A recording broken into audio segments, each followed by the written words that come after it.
الحمد لولیہ والصلاة والسلام علی نبیہ وآلہ وصحبہ وبارک وسلم۔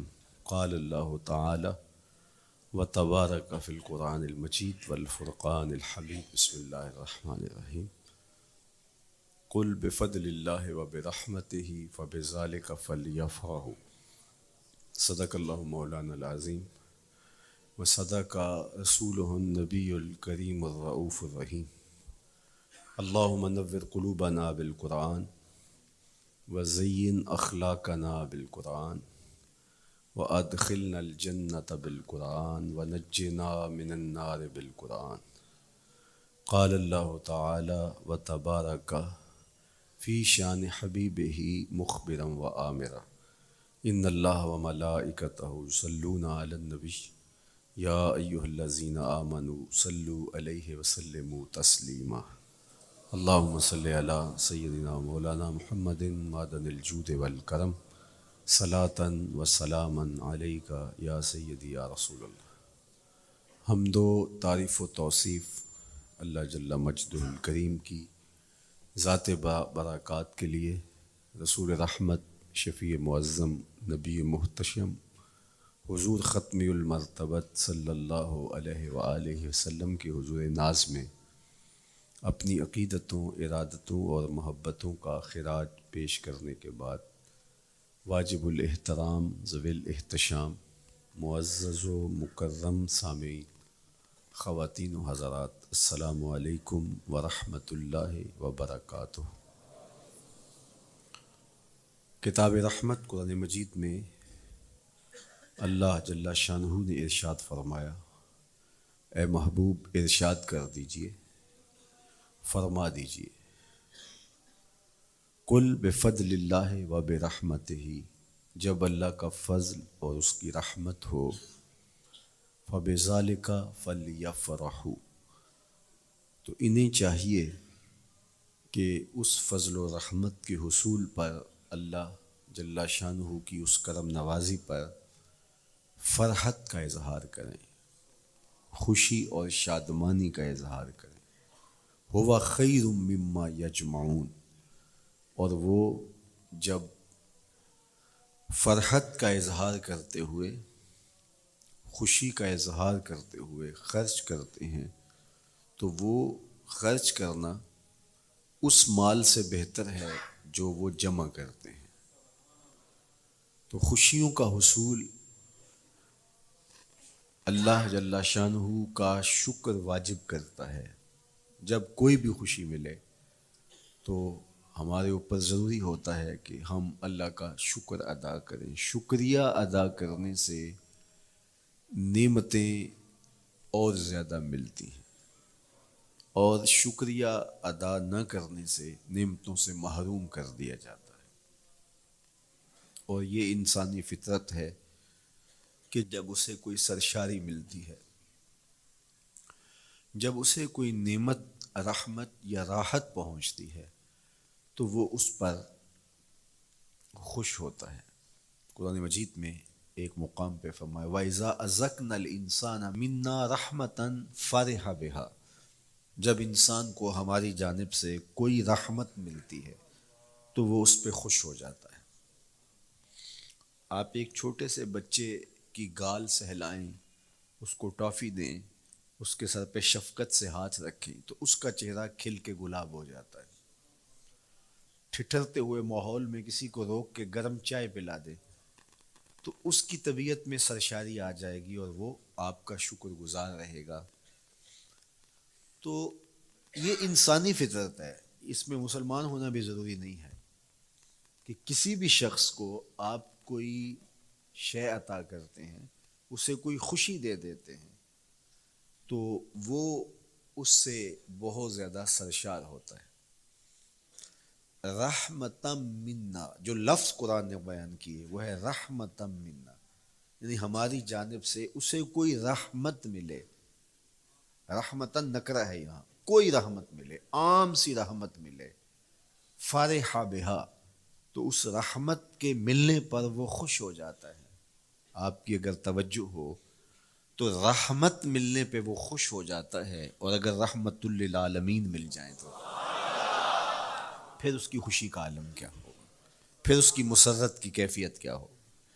یہ بات ذہن میں رکھیے کہ حضور کی آمد پر مسرت کا اظہار کرنا، خوشی کا اظہار کرنا، اس میں تو کوئی اختلاف نہیں ہے، امت کا کوئی بھی طبقہ اس کا انکار نہیں کرتا کہ یہ خوشی کی بات نہیں ہے، خوشی کی بات ہے۔ ہر دور میں اور ہر علاقے کے اپنے اظہار کے سلیقے ہوتے ہیں اور طریقے ہوتے ہیں، اگر وہ شریعت کے مزاج سے متصادم نہ ہوں تو ان کو اختیار کرنے میں کوئی حرج نہیں ہے۔ پھر مرور زمانہ کے ساتھ بدلتے ہوئے تقاضے ہوتے ہیں۔ کسی زمانے میں تلواروں کے ساتھ، تیروں کے ساتھ لڑائی ہوتی تھی اور وہ جہاد اسلامی قرار پاتا تھا۔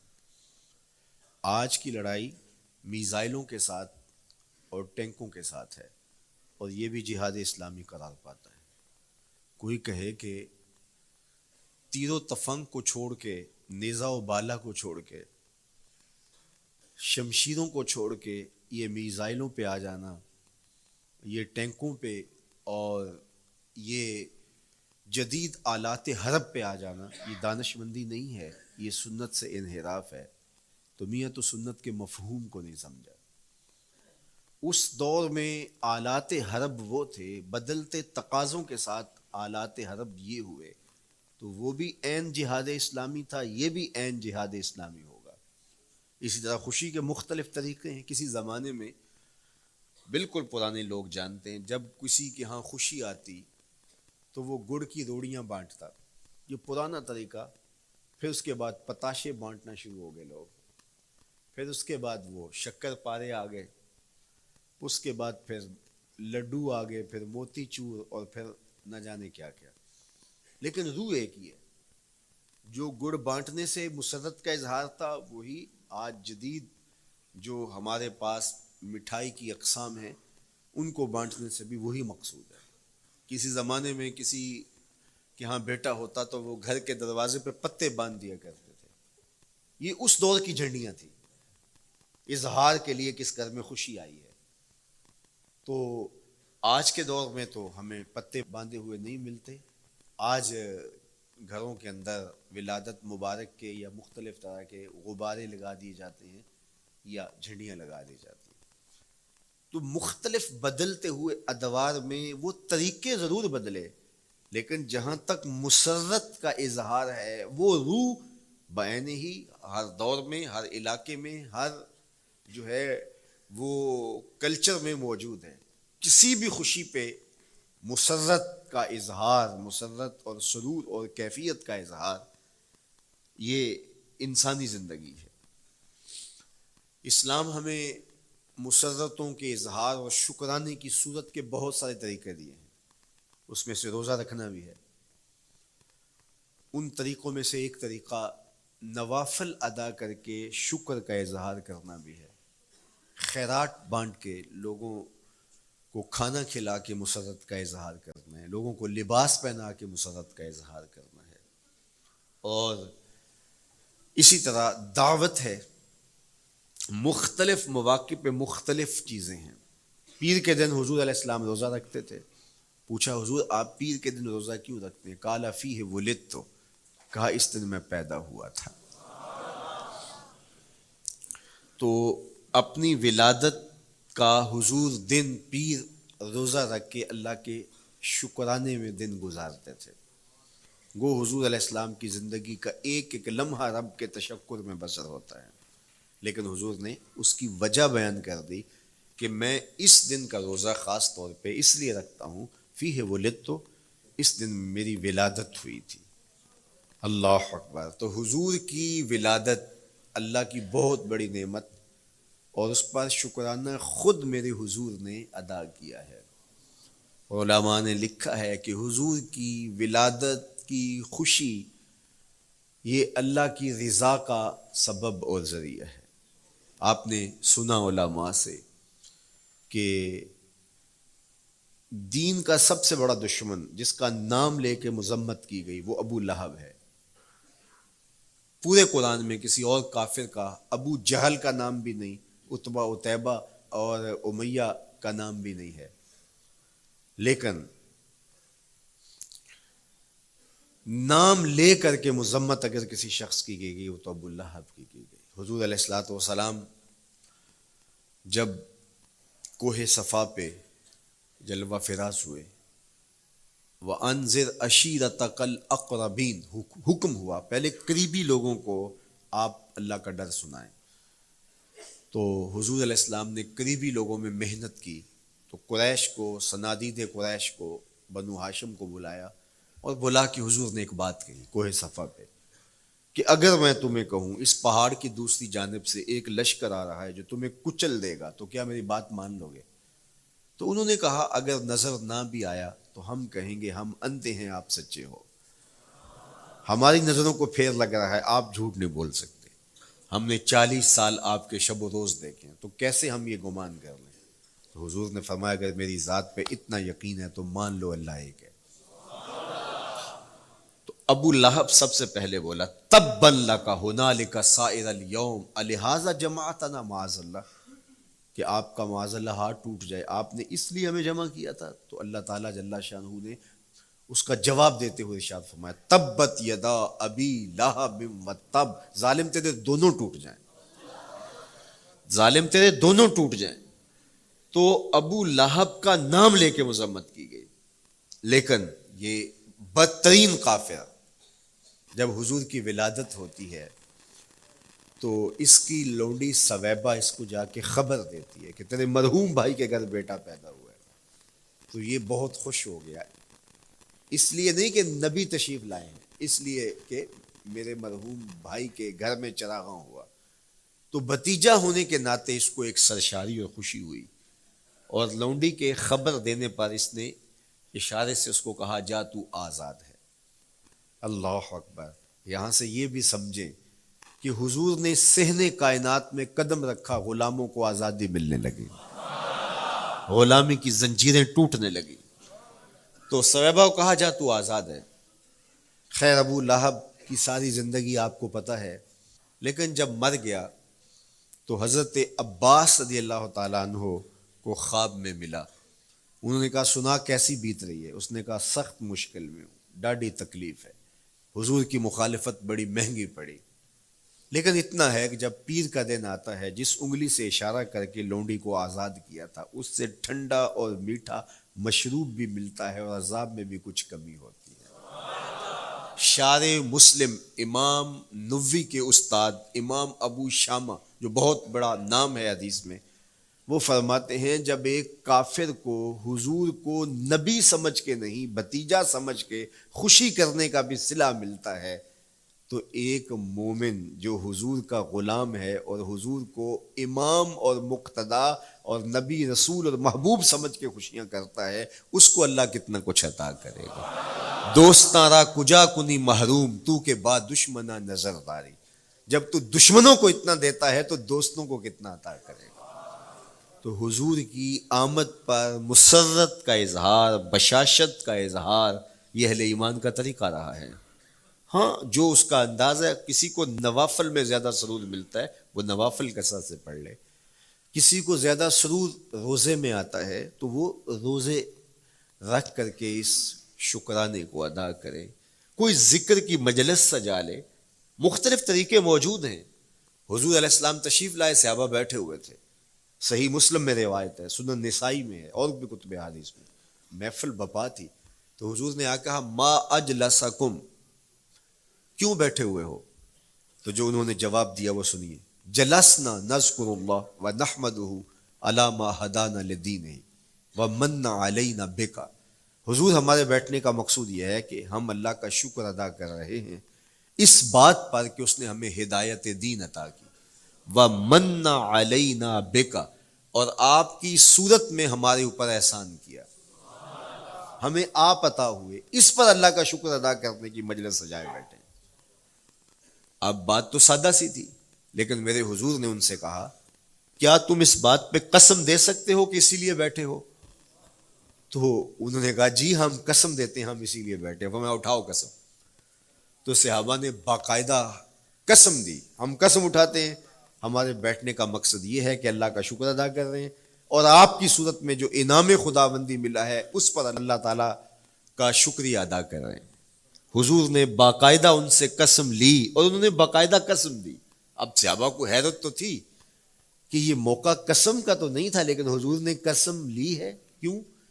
حیرت و استجاب کی کیفیت تھی. حضور علیہ السلام نے فرمایا صحابہ میں تم سے جو ابھی قسم لی ہے یہ کسی تہمت کی بنیاد پر نہیں لی، یعنی تمہارے قول کی صداقت میں مجھے کوئی شک نہیں تھا کہ میں نے قسم سے تصدیق کی ہو، بلکہ اس کا سبب اور تھا. بعض اوقات قسم اس لیے کی جاتی ہے کہ کسی متردد ذہن کو مطمئن کرنا ہوتا ہے، اور بعض اوقات قسم واقعہ کی اہمیت کو بڑھانے کے لیے کی جاتی ہے.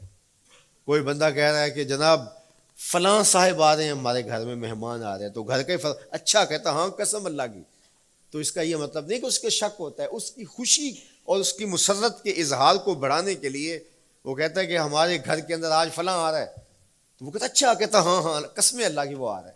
تو یہ متردد کا شک دور کرنے کے لیے قسم نہیں ہے، یہ بلکہ اس کی خوشی اور سرشاری کو پختہ کرنے کے لیے ہے. تو عربوں میں قسم مختلف وجہ سے کی جاتی تھی.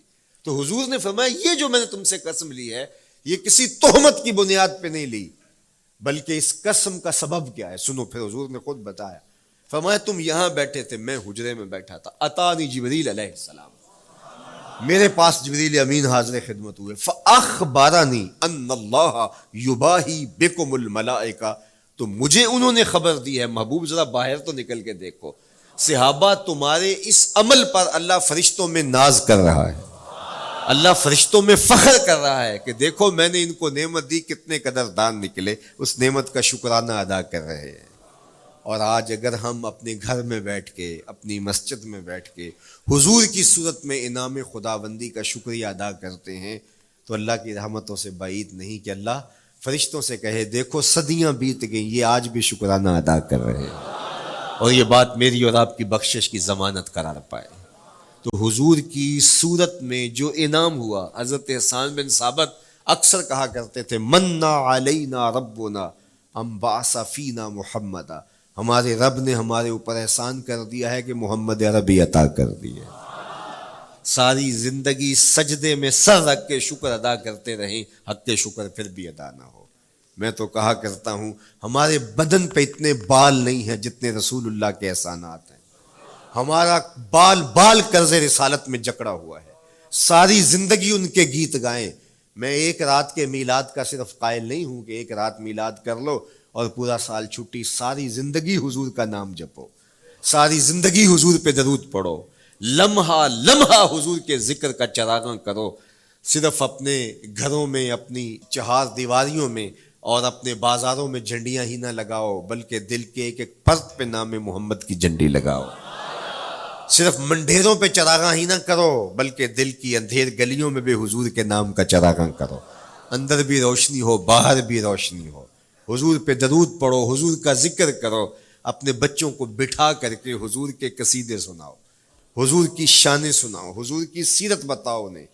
اپنے گھر کے ماحول کے اندر، اپنی مسجد میں، اپنی گلی میں، اپنے دوستوں میں حضور کا ذکر کرو. دوستوں آپس میں بیٹھو تو کہو یار اللہ کا کتنا کرم ہو گیا کہ اللہ نے ہمیں حضور عطا کر دیا. دوستوں میں بیٹھے جب یوں بات کرو گے تو اللہ کی رحمتیں کس قدر تمہارے اوپر برسیں گی. اپنی عقیدتوں کا اظہار کرو. وہاں کمیت نہیں دیکھی جاتی، وہاں کیفیت دیکھی جاتی ہے. وہاں مقدار نہیں دیکھی جاتی، وہاں معیار دیکھا جاتا ہے.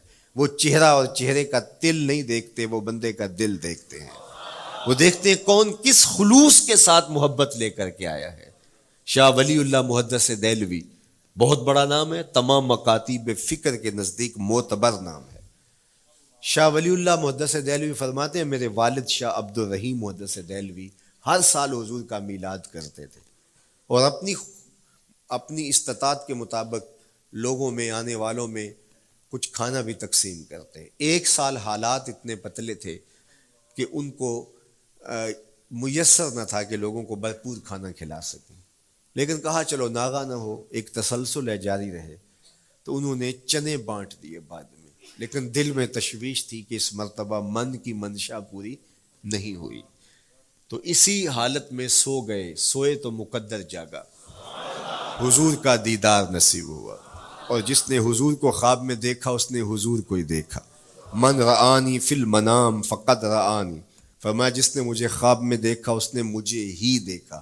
فإن الشیطان لا یتمثل بی، شیطان میری مثل ہو ہی نہیں سکتا، خواب میں آ کر بھی حضور کی مثل ہونے کا دعویٰ نہیں کر سکتا، جس نے مجھے دیکھا اس نے مجھے ہی دیکھا۔ اور دوسری بات، حضور جس کے خواب میں آئے قصد، ارادے اور مرضی سے آئے۔ تیسری بات، حضور علیہ الصلوۃ والسلام نے خواب میں کسی کو کچھ عطا کیا تو وہ حقیقت میں عطا کیا۔ ویسے میں خواب میں کسی سے کچھ لیتا ہوں، آپ خواب میں کسی سے کچھ لیتے ہیں یا کسی کو کچھ دیتے ہیں تو وہ محض خواب ہوتا ہے۔ آپ نے کسی سے قرض لینا ہو تو وہ خواب میں آ کے ادا کر دے تو صبح اٹھ کے کھاتے سے نام کاٹ دیں گے؟ آپ کہیں گے خواب میں ادا کیا۔ بھوک میں تڑپتے سو گئے، رات عالی نسب ہوٹل سے کھانا کھاتے رہے، صبح بھوک محسوس کریں گے یا نہیں؟ خواب میں کھایا ہے نا۔ وہ کیا کسی نے کہا 100 بار میرے ہاتھوں میں تیرا دامن آیا، جب آنکھ کھلی تو اپنا ہی گرے باں تھا۔ کچھ نہیں ہوتا، خواب محض خواب ہوتا ہے۔ لیکن اگر حضور کسی کو خواب میں کچھ عطا کریں، امام بوصیری سے پوچھو، رات چادر ملتی ہے، صبح اٹھتے ہیں کندھوں پہ موجود ہوتی ہے۔ حضور عطا کرتے ہیں تو حقیقت میں عطا کرتے ہیں۔ امام سخاوی نے القول البدیع میں لکھا ہے، ایک شخص حضور کے روضے پہ کھڑا ہے اور کیا کہتا ہے؟ آنا ضیفوں کا، میں آپ کا مہمان ہوں، اور آپ کے ہوتے ہوئے کسی اور در پہ تو نہیں جانا۔ آقا جی میں تیرا ہو کے خیر منگاں در در دا، مریل کتا کیوں اخواواں ایڈے بختاں وردہ، جب میں تیری چوکھٹ پہ ہوں تو کسی اور سے کیوں مانگوں؟ اور میرے امام بولے کون دیتا ہے دینے کو منہ چاہیے، دینے والا ہے سچا ہمارا۔ کوئی جھولی میں چند ٹکڑے ڈال بھی دے تو ساری زندگی جتلائے گا۔ اللہ اکبر۔ عارف عبد المتین نے تو قلم توڑ دیا نا۔ اور جتنے بھی سہارے ہیں سبک کرتے ہیں، عزت نفس بڑھاتا ہے سہارا تیرا، ہر آسرا کمزور کرتا ہے لیکن نبی کا آسرا سر بلند کرتا ہے۔ کسی چودھری کا، خان وڈیرے کا مانگت سر اٹھا کے چل سکتے کہ میں فلاں کا مانگت ہوتا ہوں اور جس کو خیرات مدینے کی گلی سے ملی ہو؟ اسی لیے میرے امام نے مشورہ دیا، ٹھوکریں کھاتے پھرو گے ان کے در پہ پڑ رہو، قافلہ تو اے رضا اول گیا آخر گیا۔ وہ کھڑا ہی حضور کے روضے پہ اور کیا کہتا ہے؟ آنا ضیفوں کا، میں آپ کا مہمان ہوں، اور آپ کے ہوتے کسی اور در پہ جاؤں؟ اللہ اکبر۔ یہ کہتے کہتے آنکھ لگ گئی۔ حضور خواب میں تشریف لائے، دائیں ہاتھ میں روٹی تھی، عطا کرتے ہوئے میں خذ لے لے، کہتا میں نے خواب میں کھانا شروع کر دی، ابھی آدھی روٹی کھائی تھی، پوری روٹی نہیں کھائی تھی، آدھی روٹی کھائی تھی کہ میری آنکھ کھل گئی۔ جب آنکھ کھلی تو دوسرا آدھا ٹکڑا میرے ہاتھ میں موجود تھا۔ وہ دیتے ہیں تو حقیقت میں دیتے ہیں۔ تو شاہ ولی اللہ محدث دہلوی فرماتے ہیں کہ میرے والد شاہ عبد الرحیم محدث دہلوی نے خواب میں حضور کو دیکھا، اور چونکہ دن یہ عمل گزرا تھا اور کہ مہمانوں کو خاطر خواہ تواضع نہیں کر سکا تھا، تو حضور کے سامنے نواع اقسام کی چیزیں پڑی ہیں، ان میں میرے والے چنے بھی موجود ہیں، اور حضور ان کے ساتھ شفقت فرما رہے ہیں۔ تو یہاں معیار دیکھا جاتا ہے، مقدار نہیں دیکھی جاتی، یہاں کمیت نہیں دیکھی جاتی، کیفیت دیکھی جاتی ہے۔ یہاں چہرے اور چہرے کا تل نہیں دیکھا جاتا، یہاں آنے والے کا دل دیکھا جاتا۔ یار چہرہ تو چمکدار تھا، اسی لیے ابو لہب کہتے ہیں نا شعلے کی طرح چمکتا ہوا، لیکن جہنم کا ایندھن بنا، اور کالے رنگ والا، ہونٹ موٹے ہیں، لیکن کعبے کی چھت میں کھڑا اذان دے رہا ہے۔ اذان ازل سے تیرے عشق کا ترانہ بنی، نماز تو اس کی دید کا ایک بہانہ بنی، ادائے دید سراپا نیاز تھی تیری، کسی کو دیکھتے رہنا نماز تھی تیری۔ تو عقیدتوں کے رنگ اور محبتوں کے رنگ حضور علیہ السلام کے ساتھ جب کوئی پیش کرتا ہے تو رائے گانی جاتی۔ یہ وفاداروں کا در ہے، یہاں بے وفائی کا تصور ہی نہیں ہے۔ وہ ہاتھ پکڑتے ہیں تو پھر چھوڑتے نہیں ہیں، اس لیے ان سے محبت کا ربط قائم کیجیے، اپنی اولادوں کو حضور کا پیار سکھائیے، اپنے گھروں میں میلاد کیجیے۔ لازم نہیں ہے کسی عالم دین کو بلاؤ، آپ اپنے گھروں میں حضور علیہ السلام پر درود پڑھیے گا، بچوں کو بٹھائیے گا اور حضور کی سیرت کا کوئی واقعہ ان کو سنائیے گا۔ صحابہ اپنے بچوں کو بٹھا کر کے حضور کی سیرت بتایا کرتے تھے، حضور کا نقشہ بتایا کرتے تھے، حضور کے شمائل ذکر کیا کرتے تھے۔ اور کوئی صحابی ملتا تو تابعین جمع ہو جایا کرتے تھے اور اسے پوچھتے تھے اچھا بتاؤ حضور کی صورت کیسی تھی، زلفیں کیسی تھی. یہی میلاد ہے نا. میلاد میں حضور کے فضائل کا ذکر ہوتا ہے، شمائل کا ذکر ہوتا ہے، خصائل کا ذکر ہوتا ہے. اور موسم حج کا ہے. ایک اونچے ٹیلے پہ حضرت سیدنا ابو طفیل چڑھ گئے. یہ آخری صحابی ہیں، اس کے بعد کوئی صحابی نہیں. آخر میں سب سے آخر میں فوت ہوئے 110 ہجری میں. حضور کے وصال کے 100 سال بعد تک زندہ رہے. اونچے ٹیلے پہ چڑھ گئے اور لوگوں کو کہا لوگوں آؤ، اس وقت روئے زمین پہ میرے علاوہ کوئی نہیں جس نے حضور کو دیکھا ہے. بس انہی آنکھوں نے حضور کو دیکھا ہے. کیا ناز ہے. میرے ایک استاد ہوتے تھے سر محمد علی حاشر، اللہ ان کی قبر پہ رحمت نازل کرے. تو وہ بڑے بڑے مشاہیر اہل سخن سے ملے تھے تو وہ بات کرتے تھے. میں مولانا ظفر علی خان کا مصاحب رہا ہوں، میں نے اقبال کو دیکھا ہے. داغ دہلوی نے اپنے شاگردوں سے کہا تھا آنے والی صدیاں تم پہ ناز کریں گی اے لوگو، تم نے داغ کو دیکھا، تم نے داغ سے باتیں کی ہیں. یار جس نے داغ دہلوی کو دیکھا ہے وہ تو ناز کریں، جس نے اقبال کو دیکھا ہے وہ تو فخر کریں، جو مشاہیر اہل سخن کے پاس بیٹھتا رہا ہے وہ تو فخر کریں، اور جس کی آنکھوں نے جمال محمد عربی دیکھا ہے وہ اپنے مقدر پہ ناز کیوں نہ کریں. تو کہا لوگوں آؤ، اس وقت روئے زمین پہ میرے علاوہ کوئی نہیں جس نے حضور کو دیکھا ہو، آؤ مجھ سے حضور کی باتیں سنو.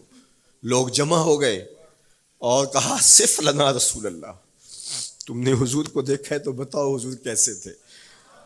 تو حضرت ابو طفیل نے 3 لفظوں میں میرے حضور کا حلیہ بیان کیا، یاد کر لو. حضرت ابو طفیل نے کہا کان رسول اللہ صلی اللہ علیہ وسلم ابیض ملیحا مقصدا. ایک تو چٹے رنگ کے تھے، ایک تو حضور کا رنگ گورا تھا. دوسری بات ملیحا، حضور کا حسن نمکین تھا. اور تیسرا مقصدا، حضور متوازن تھے، نہ قد لمبا نہ قد پست، سوا صدر والبطن، سینہ اور پیٹ برابر. لیسا بالطویل الممغط ولا بالکثیر المتردد، نہ پست کے عجیب دکھائی دیں نہ اتنے لمبے کے عجیب لگیں بلکہ درمیانہ قد. لیکن اذا جامع القوم غامرہم، سن لو حضور کا قد تو درمیانہ تھا لیکن جب لوگوں کے درمیان چلتے حضور کے کندھے لوگوں کے سروں سے اونچے دکھائی دیتے. یہ اللہ نے شان دی اپنے محبوب کو. مکھ چند بدر شاہ شانی، متھے چمک دی لاٹ، کالی زلف تے اکھ مستانی.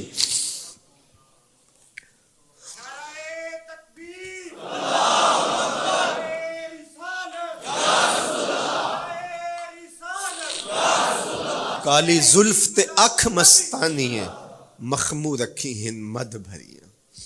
میں آپ کو مدینے کی گلی میں لے جانا چاہتا تھا کہ حضور علیہ السلام کی جب آمد ہوئی تو اہل مدینہ نے کس طرح جلوس نکالا، وہ عقیدتوں کے کیا رنگ تھے. لیکن وقت سمٹ گیا. لیکن اتنا سن لو کہ جب حضور تشریف لائے تو جنوبی سمت سے حضور آئے تھے. جب انہوں نے دیکھا نا تو اچانک ودا کے پہاڑوں کی اوٹ سے حضور دکھائی دیے. تو سیاہ پہاڑ ہیں تو ان سے جب حضور کا چمکتا ہوا چہرہ دکھا نا تو بے ساختہ انہوں نے کہا طلع البدر علینا، وہ دیکھو چاند چڑھ گیا ہے. طلع البدر علینا، وہ دیکھو چاند چڑھ گیا. یہ شاعری خود بخود ہوتی ہے، خود بخود ترتیب. ایک ہوتی ہے آورد، ایک ہوتی ہے آمد. یہ آمد ہے. طلع البدر، وہ دیکھو چاند چڑھ گیا. من ثنیات الوداع وجب الشکر علینا. مورخ اسلام حفیظ جالندری نقشہ کھینچتے جنوبی سمت سے اٹھا ایک نوری غبار آخر. جنوبی سمت سے اٹھا ایک نوری غبار آخر، سواد شہر میں داخل ہوا ناکا سوار آخر. زباں پر اشرق البدر علینا کی صدائیں تھیں، دلوں میں ما دعا للہ دائی کی دعائیں تھیں. نبوت کی سواری جس طرف سے ہو کے جاتی تھی، درود و نعت کے نغمات کی آواز آتی تھی. کہیں معصوم ننھی بچیاں تھیں دف بجاتی تھی، رسول پاک کی جانب اشارے کر کے گاتی تھی اور کہتی کیا تھی؟ ہم ہیں بچیاں نجار کے عالی گھرانے کی، خوشی ہے آمنہ کے لال کے تشریف لانے. خوشی ہے آمنہ کے لال کے. عجیب رنگ بکھرے ہوئے تھے. حضور نے جب بچیوں کو دیکھا تو فرمایا تم مجھ سے محبت کرتی ہو؟ انہوں نے کہا ہم دل و جان سے آپ سے پیار کرتی ہیں. تو حضور نے فرمایا واللہ انا احبکن، اللہ کی قسم میں بھی تم سے پیار کرتا ہوں، میں بھی تم سے پیار کرتا ہوں. لوگ گھروں کو سجائے بیٹھے، ہلم الینا یا رسول اللہ الی العدد والعدۃ والمن، حضور آ جاؤ نا، آ جاؤ، ہمارے پاس اسلحے بھی ہیں، کسی نے حملہ کیا توڑ کے رکھ دیں گے، ہمارے بڑے بڑے گھر ہیں، مہمان آئے سنبھال لیں گے، رک جاؤ نا ہمارے گھر. اب اتنے چاہنے والے ہوں تو کس کو پذیرائی دیں؟ حضور اونٹنی کی مہار گردن پہ ڈالتے، فرماتے خلو سبیلہا ناقتی مامورۃ من اللہ، اس کی راہیں چھوڑ دو، یہ اللہ کے حکم کی پابند ہے. کہتے ہیں لوگوں نے اونٹنی کو چارہ دکھانا شروع کر دیا کہ چلو اونٹنی بیٹھ جائے. اللہ اکبر، پانی ہڑا نو لوڑ کی راہ براندی، پہنچے آپ دریار سرکار یارا. یار جب محبت پیدا ہوتی ہے یار منانے کے ڈھنگ بھی سیکھ لیے جاتے ہیں، محبت بتا دیتی ہے محبوب کو کیسے منانا ہے. لیکن حضور فرماتے خلو سبیلہا ناقتی مامور، راہیں چھوڑ دو، میری اونٹنی اللہ کے حکم کی پابند ہے، یہ سبز چاروں کے لالچ میں آنے والی نہیں ہے، چھوڑو چھوڑو اس کا راستہ.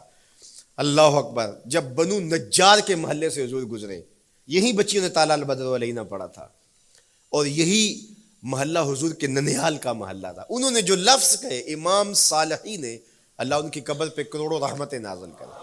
سبل الہدا والرشاد میں نے کئی مرتبہ یہ مقام پڑھا ہے، باب الہجرہ مسلم شریف باقی کتب حدیث میں بھی ہے، لیکن امام صالحی نے بہت ساری حدیث جمع کی ہیں، اور انہوں نے یہاں جو منظر بیان کیا ہے، انہوں نے جو لفظ کہے نا، جب حضور آئے بنو نجار کے محلے سے گزرنے لگے تو ذرا لفظوں کی چاشنی دیکھیے، ان لفظوں سے ٹپکتے شہد کو دیکھیے.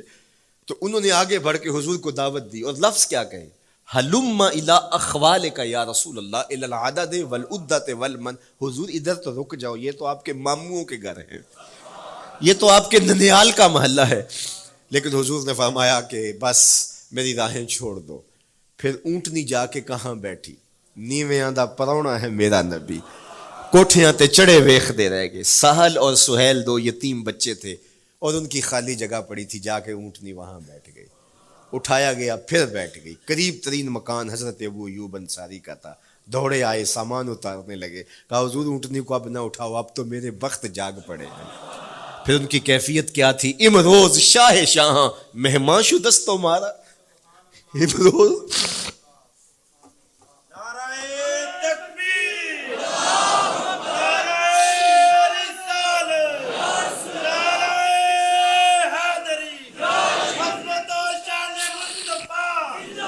امروز شاہ شاہاں مہمان شدست و مارا، جبریل با ملائک درباں شدست و مارا. وہ کہتے ہیں آج شاہوں کا شاہ میرے گھر کا پرونا بن گیا ہے. یہ ابو ایوب انصاری کے جذبات ہیں. آج شاہوں کا شاہ، آج خسرو حسینہ ماہ نازنینہ، آج امام الانبیاء میرے گھر کا پرونا بنا ہے. کہاں میں کہاں نکھتے گل، باد صبا تیری مہربانی. کبھی اونٹنی کے پاؤں چوم رہے ہیں، تیرے بخت کے تو میرے گھر تک لے آئی. تو کہا امروز شاہ شاہاں مہمان شدست و مارا، آج شاہوں کا شاہ میرے گھر کا مہمان ہے. پھر آگے کیا کہتے ہیں، جبریل با ملائک درباں شدست و مارا.